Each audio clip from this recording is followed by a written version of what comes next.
जय जिनेन्द्र। भक्तामर स्तोत्र के काव्यों का अर्थ पाठशाला में हम आपको बता रहे हैं। 14 काव्य हो चुके, आज 15वें काव्य का अर्थ हम पढ़ाएंगे। तो आइए पहले उच्चारण करते हैं। चित्रं किमत्र यदि ते चित्रं किमत्र यदि ते नीतं मनागपि मनो न विकारमार्गम् नीतं मनागपि मनो न विकारमार्गम्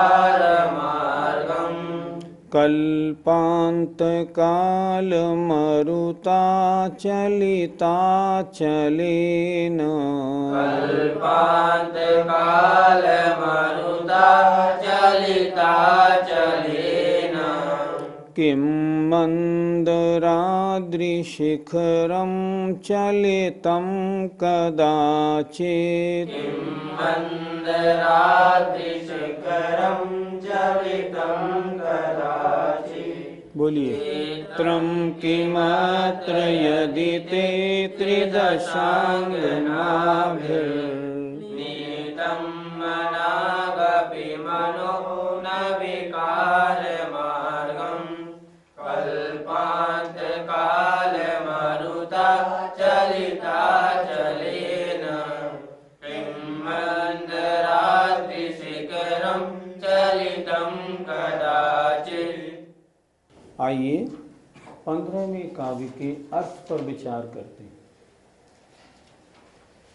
चित्रम किमत्र, हमने किमत्र का संधि विच्छेद किया तो किम अत्र, अर्थात अत्र माने यहाँ, अर्थात इसमें, किम माने क्या, चित्रम माने आश्चर्य है। अत्र, अत्र माने यहाँ या इसमें, किम चित्रम क्या आश्चर्य है। यदि ते माने आपका, मनो माने मन, यदि ते मनो आपका मन, त्रिदशांग नाभिर देवांगनाओं के द्वारा भी, मनाक अपि संधि विच्छेद किया, मनाक अपि थोड़ा भी, विकार मार्गम विकार मार्ग को, न नीतम न लाया जा सका, न नीतम प्राप्त नहीं कराया जा सका, मनाक अपि थोड़े भी, त्रिदशांगना भी देवांगनाओं के द्वारा। ध्यान से फिर देखें।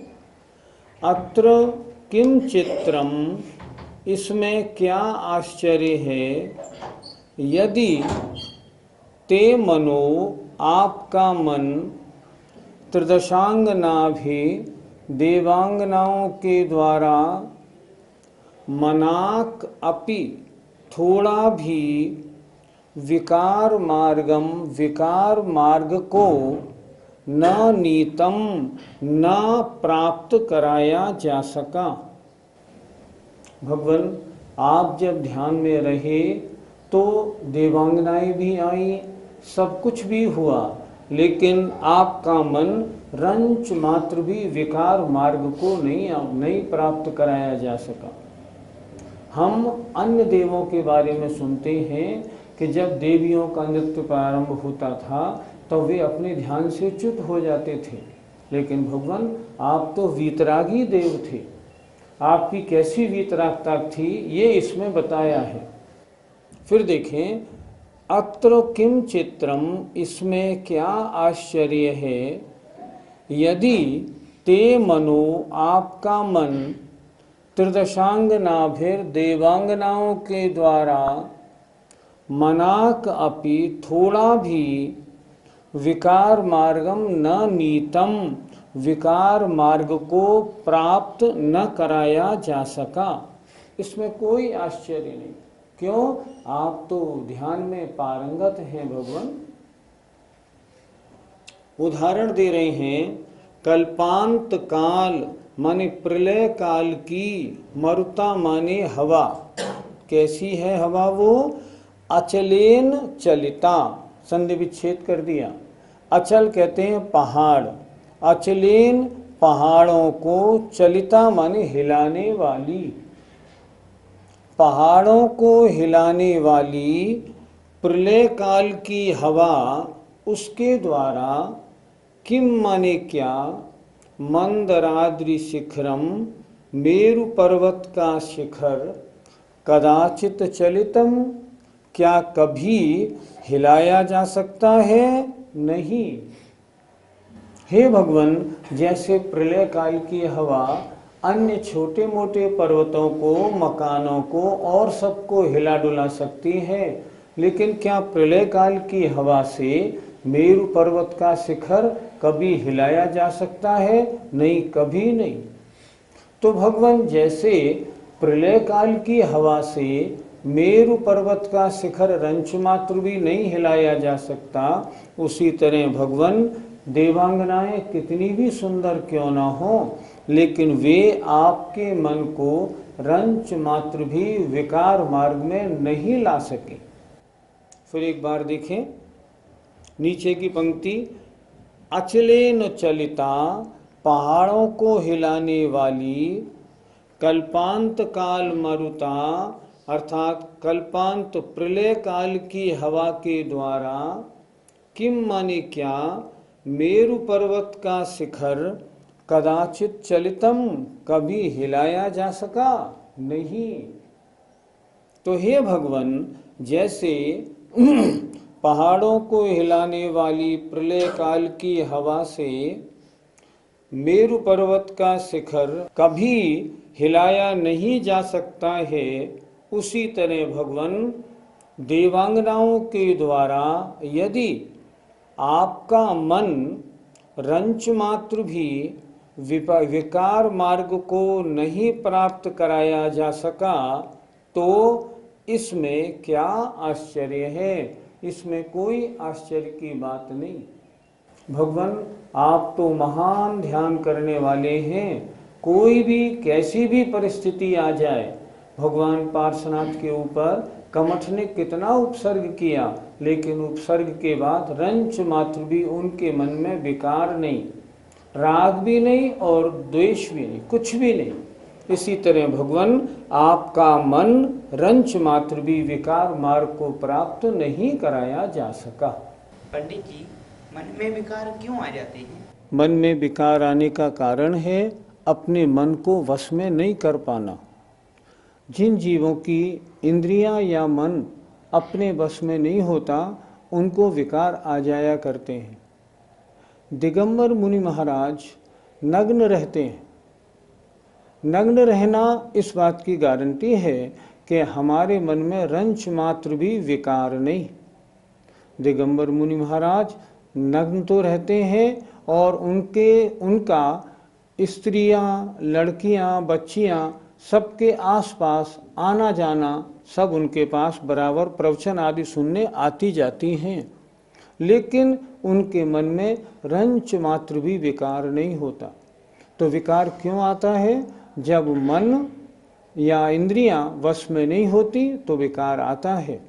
भगवान का मन एकदम वश में था, इसलिए रंच मात्र भी विकार आने का प्रश्न ही नहीं उठता। पंडित जी, देवांगनाओं के कारण मन में विकार क्यों आ जाते हैं? देवांगनाएं बहुत सुंदर होती हैं। जितने भी देव होते हैं उन सबका समचतुरस्र संस्थान होता है। वे अत्यंत सुंदर होती हैं और एकदम युवा होती हैं। वे जब किसी के सामने जाती हैं तो स्वभाव से ही नाचना गाना करती हैं, तो उनके नृत्य गान आदि को देखकर जिनका मन कमजोर होता है उसमें विकार आ जाया कर। पंडित जी, सुमेरु पर्वत तो विदेश क्षेत्र में है, लेकिन विदेश क्षेत्र में तो प्रलय होती नहीं, तो फिर यहाँ पर आचार्य भगवान ने ये उदाहरण क्यों दिया? आपका प्रश्न बहुत बुद्धिमत्तापूर्ण है, बहुत अच्छी पकड़ आपने की। सही बात क्या है, जम्बू द्वीप में 7 क्षेत्र हैं, भरत, हेमवत, हरि, विदेह, रम्यक, हिरण्यवत और ऐरावत। इनमें प्रलय कहाँ होती है? केवल भरत और ऐरावत में, और वो भी कहाँ होती है? उन दोनों के आर्य खंडों में। म्लेच्छ खंडों में प्रलय नहीं होती। प्रश्न कितना अच्छा है। भरत और ऐरावत तो दोनों कोनों में हैं, विदेह क्षेत्र बीच में है। बीच में विदेह क्षेत्र के ठीक बीचों बीच में सुमेरु पर्वत है। अब सुमेरु पर्वत तो यहाँ और प्रलय हो रही है यहाँ, तो इस प्रलय का असर यहाँ तो आ नहीं सकता। फिर आचार्य महाराज ने इस काव्य में ये उदाहरण क्यों दिया? जरा फिर समझें, प्रश्न बड़ा मार्मिक, बहुत सुंदर है। इधर भरत क्षेत्र, इधर ऐरावत क्षेत्र, और बीच में रहा विदेह क्षेत्र, और विदेह क्षेत्र के भी बीचों बीच में सुमेरु पर्वत। अब भरत और ऐरावत में यहाँ जब प्रलय होगी तो यहाँ जो मेरु पर्वत है इसको हिलाने का प्रश्न ही नहीं उठता। तो आचार्य ने ऐसा उदाहरण क्यों दिया जो संभव ही नहीं था? एक छात्र का ये प्रश्न आया। इस बारे में उत्तर क्या है इसका? कवि किसे कहते हैं, कवि की कल्पनाएं कैसी होती हैं, इसके लिए किसी ने कहा है, जहाँ न पहुँचे रवि वहाँ पहुँचे कवि। जहाँ सूर्य नहीं पहुँच सकता, सूर्य का प्रकाश भी नहीं पहुँच सकता, वहाँ कवि पहुँचते हैं।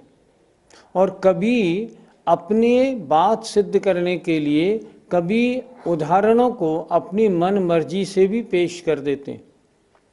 तो यहाँ आचार्य मानतुंग महाराज ने जो ये उदाहरण पेश किया, ये उनके कविपने का, काव्य रचने की प्रतिभा की उत्कृष्टता का प्रमाण है।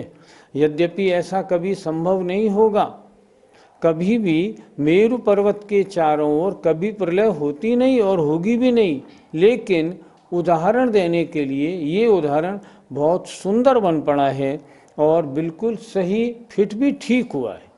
इसलिए ये तो आचार्य महाराज की कवित्व शैली की प्रतिभा का, उत्कृष्टता का नमूना है। पंडित जी, भगवान के मन में पंचमास भी विकार क्यों नहीं आया? जब तीर्थंकर भगवान छद्मस्थ अर्थात मुनि अवस्था में होते हैं, तब उनके ऊपर ऐसा कोई उपसर्ग जैसे देवांगनाओं का नृत्य आदि या चारों ओर महिलाओं का आना जाना बन सकता है। केवली होने की अवस्था में जब केवल ज्ञान हो गया, तब तो चाहे कितनी देवी देवताएं चारों ओर आओ, तब तो मन में रंच मात्र भी विकार आने का प्रश्न ही नहीं। क्यों? क्योंकि विकार आने का कारण है मोहिनी कर्म, और जब मोहिनी कर्म का नाश हो गया, क्योंकि अरहंत अवस्था में तो 4 घातिया कर्मों का नाश होता है, और जब मोहिनी कर्म का नाश हो गया, तब कितनी देवांगनाएं आए, कुछ भी करें, विकार आने का रंच मात्र भी प्रश्न है नहीं। लेकिन तीर्थंकर अर्थात केवल ज्ञान होने के बाद की अवस्था को चलो छोड़ें। हम कहते हैं भगवान, जब आप छद्मस्त मुनि अवस्था में थे, तब भी आपके मन में रंच मात्र भी विकार आने का कोई कारण बन ही नहीं सकता। जो तीर्थंकर भगवान किसी को आशीर्वाद ना दें, किसी को देखकर मुनि अवस्था में मुस्कराएं भी नहीं, जिनके चित्त में रंच मात्र राग द्वेष नहीं, जिनके छेदोपस्थापना चारित्र होता ही नहीं, अर्थात जिनके चारित्र में रंच मात्र भी दोष नहीं लगता, ऐसे तीर्थंकर भगवान क्या देवांगनाओं को देखकर या उनके हाव भाव, नृत्य आदि या गीत आदि सुनकर क्या विकार को प्राप्त हो सकते हैं? नहीं, कभी नहीं हो सकते। इसीलिए तीर्थंकर भगवान मुनि अवस्था में भी कभी विकार को प्राप्त नहीं हुए, और तीर्थंकर अवस्था केवल ज्ञान होने के उपरांत तो इन सब प्रसंगों का कोई प्रश्न ही नहीं उठता। इसलिए तीर्थंकरों के रंच मात्र भी विकार का कोई प्रश्न है ही नहीं। अब अगला 16वां काव्य उच्चारण करता हूँ, आप भी उच्चारण करें। निर्धूमवर्तिरपवर्जित तैलपूरः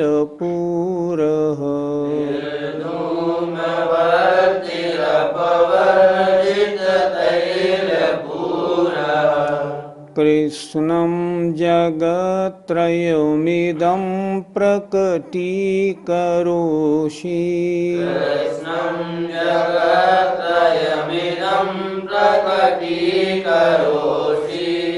गम्यो न जातुमरुतां चलिताचलानाम्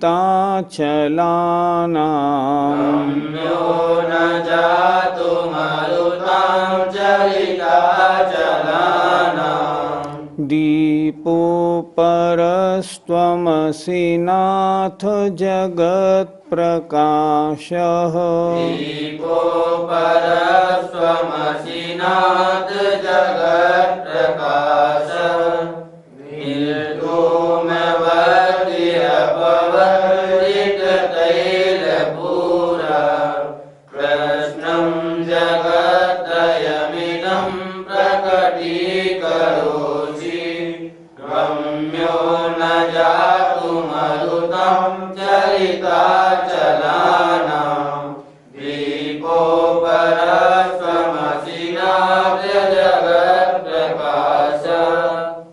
इस काव्य में आचार्य मानतुंग महाराज ने भगवान का स्तवन करते हुए कहा है, भगवान आप अनोखे दीपक हैं। दीपक अंधकार को नाश करने वाला, प्रकाश करने वाला होता है, लेकिन भगवान आप तो अद्भुत दीपक हैं। कैसे दीपक हैं? देखें ध्यान से। धूम धुआं रहित, वर्ती बत्ती रहित, और तैल पूरः तेल से भरे हुए से भी रहित। अर्थात भगवान जब भी कोई दीपक होता है ना, तो उसमें धुआं होती ही होती है। दीपक होता है तो बत्ती होती है, और दीपक होता है तो वो तेल से भरा हुआ भी होता है। लेकिन भगवान आप कैसे दीपक हैं? ना तो उसमें धुआं है, ना उसमें बत्ती है, और तेल से भी आप भरे हुए नहीं हैं। अर्थात धुआं रहित, बत्ती रहित और तेल से भरे हुए से भी रहित। और आप कैसे हैं? दीपक तो थोड़े स्थान में प्रकाशित करता है, थोड़ा दीपक का प्रकाश कमरे में होगा तो कमरे को प्रकाशित, और मान लो हॉल में होगा तो हॉल को प्रकाशित, बस। लेकिन आप कैसे हैं? जगत त्रयम इदम, इन तीनों लोकों को संपूर्ण रूप से आप प्रकाशित कर रहे हैं। और आप कैसे हैं? इदम, इन, त्रयम, जगत, तीनों लोकों को आप प्रकाशित कर रहे हो, वो भी संपूर्ण रूप से। कृत्स्नम, कृत्स्न माने समस्त, समस्त माने संपूर्ण। आप संपूर्ण तीनों लोकों को आप प्रकाशित कर रहे हैं। दीपक का प्रकाश थोड़े स्थान तक जाता है, तीनों लोकों को प्रकाशित करने का तो प्रश्न नहीं। सूर्य चंद्र का प्रकाश भी तीनों लोकों को प्रकाशित नहीं कर पाता, लेकिन भगवान आप ऐसे अनुपम दीपक हैं जो आप इन तीनों लोकों को आप संपूर्ण रूप से प्रकाशित कर रहे हैं। और आपके दीपक में क्या विशेषता है? गम्यो न जातु, अर्थात बुझाए नहीं जा सकते। किसके द्वारा? मरुताम, हवा के द्वारा। जितने दीपक होते हैं, जरा सी तेज हवा आती है तो बुझ जाते हैं, लेकिन भगवान आप अनुपम दीपक हैं। और आप ऐसे दीपक हैं जो अचलानाम चलिता, अचल कहते हैं पहाड़ को, पहाड़ों को भी हिलाने वाली, पहाड़ों को भी हिलाने वाली ऐसी हवा के द्वारा आप गम्यो न जातु, बुझाए नहीं जा सकते। कैसी हवा आ जाए, सामान्य हवा की बात नहीं। मंदिरों में क्या होता है, जब दीपक जलाए जाते हैं पहले पंखा बंद करते हैं फिर दीपक जलाते हैं, क्योंकि दीपक पंखे की हवा से बुझ जाता है। लेकिन भगवान पहाड़ों को हिलाने वाली जो मान लो प्रलय काल की वायु है, ऐसी वायु से भी गम्यो न जातु, आप बुझाए नहीं जाते। हे नाथ, जगत प्रकाशः, पूरे संसार को प्रकाशित करने वाले, अपरः दीपः त्वम असि। अपरह माने अपूर्व, अनुपम, अनोखे दीपक आप हो। कितना सुंदर लिखा है। फिर नीचे की दो पंक्तियां देखें, भगवान आप कैसे दीपक हैं। अचलानाम चलिता, पहाड़ों को चलायमान करने वाली हवा के द्वारा भी गम्यो न जातु, आप बुझाए नहीं जाते। हे नाथ, हे जगत के स्वामी, जगत प्रकाश, संसार को प्रकाशित करने वाले, अपरह माने अपूर्व, अनुपम, दीपो माने दीपक, त्वम असि, आप हो। भगवान की तुलना दीपक से की, कितनी विशेषताएं बताई। देखो, दीपक में धुआं होता है, भगवान आप में धुआं नहीं। तो भगवान की उपमा दीपक से क्यों की, क्योंकि भगवान अपने ज्ञान के द्वारा तीनों लोकों को प्रकाशित करने वाले हैं। इस कारण कैसे हैं, दीपक में धुआं होता है, आप में धुआं नहीं। दीपक में बत्ती होती है, आप में बत्ती नहीं। दीपक तेल से भरा होता है, लेकिन भगवान आप में तेल भरा हुआ भी नहीं। दीपक थोड़े स्थान को प्रकाशित करता है, आप तो इन तीनों लोकों को संपूर्ण रूप से प्रकाशित कर रहे हैं। दीपक थोड़ी सी हवा से बुझ जाता है, लेकिन पहाड़ों को भी चलायमान करने वाली हवा के द्वारा भी आप गम्य नहीं हैं, आप बुझाए नहीं जा सकते। तो दीपक थोड़े स्थान को प्रकाशित करने वाला है, लेकिन हे नाथ, पूरे संसार को प्रकाशित करने वाले अनुपम दीपक आप हो। एक बार इसका अर्थ फिर देख लें। धुएं से रहित, बत्ती से रहित और तेल के भरे हुए से भी रहित, हे भगवान, फिर भी आप त्रयम जगत इदम, इदम माने इन तीनों लोकों को संपूर्ण रूप से प्रकाशित कर रहे हैं। और हे भगवान, आप पहाड़ों को भी हिलाने वाली हवा के द्वारा गम्यो न जातु, बुझाए नहीं जा सकते। तो हे स्वामिन, संसार को प्रकाशित करने वाले अपर माने अपूर्व दीपक आप हो। ऐसे अनोखे दीपक आप हैं। पंडित जी, भगवान का वो कौन सा गुण है जो तीनों लोगों को प्रकाशित करता है? भगवान ने तपस्या के द्वारा ज्ञानावरणी कर्म का नाश कर दिया। उससे क्या हुआ, उनको अनंत ज्ञान या केवल ज्ञान प्राप्त हुआ। तो भगवान का केवल ज्ञान गुण कैसा है, पूरे संसार में जितने भी द्रव्य हैं, उनकी भूतकाल, भविष्यत्काल और वर्तमान काल की जितनी पर्यायें हैं, उन सब द्रव्य और पर्यायों को वे भगवान बिना क्रम के, बिना इंद्रिय मन के द्वारा सिर्फ आत्मा से स्पष्ट जानते हैं। और ऐसे जानते हैं जैसे हाथ पर रखा हुआ आंवला हो।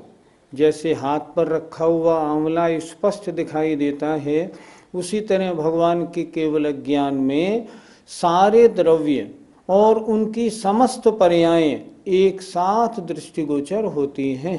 पंडित जी, क्या हम भी केवल ज्ञान प्राप्त कर सकते हैं? जैन धर्म के अनुसार जितने भी जीव द्रव्य हैं, जितने भी जीव द्रव्य हैं, चाहे निगोदिया, चाहे पेड़ पौधे हों, चाहे चींटी हो, चाहे देवता हो, चाहे नारकी हो, सारी आत्माएं स्वभाव से तो एक सी हैं। अर्थात केवल ज्ञान उत्पन्न करने की क्षमता सभी जीवों में है, लेकिन जिन्होंने तपस्या के द्वारा ज्ञानावरणी कर्म का नाश किया उनको केवल ज्ञान प्राप्त हो जाता है, और जो राग द्वेष में घर गृहस्थी में फंसे रहते हैं उन्हें केवल ज्ञान प्राप्त नहीं होता। वर्तमान पंचम काल में कोई भी जीव, चाहे वो ज्ञान में कितना भी बड़ा हो, उसने कितने भी शास्त्रों को पढ़ा हो, लेकिन इस पंचम काल में केवल ज्ञान प्राप्त नहीं होता। तो हम क्या कर सकते हैं? पंचम काल में तो हम मुनि महाराज तक बन सकते हैं और अपनी उत्कृष्ट साधना को कर सकते हैं। उस साधना का फल क्या हो सकता है कि अगले जन्मों में हम या तो विदेह क्षेत्र में पैदा हों या विजयार्थ में पैदा हों, और वहाँ पैदा होकर मनुष्य पर्याय में फिर पुनः मुनि बने और तपस्या करके ज्ञानावरण कर्म का नाश करके और केवल ज्ञान प्राप्त कर लें। अर्थात केवल ज्ञान प्राप्त करने की शक्ति तो हम में है, सभी जीवों में है, लेकिन उसकी प्रकटता जब तक नहीं होगी तब तक केवल ज्ञान अपने रूप में नहीं आएगा। हमें थोड़ा सा ज्ञान है जिसे हम बोलते हैं छायोपशमिक मति ज्ञान और श्रुति ज्ञान, ये इंद्रिय और मन से होता है, लेकिन भगवान का जो केवल ज्ञान है वो संपूर्ण है, संपूर्ण संसार को प्रकाशित करने वाला है और इंद्रिय और मन से न होकर आत्मा से उत्पन्न होता है।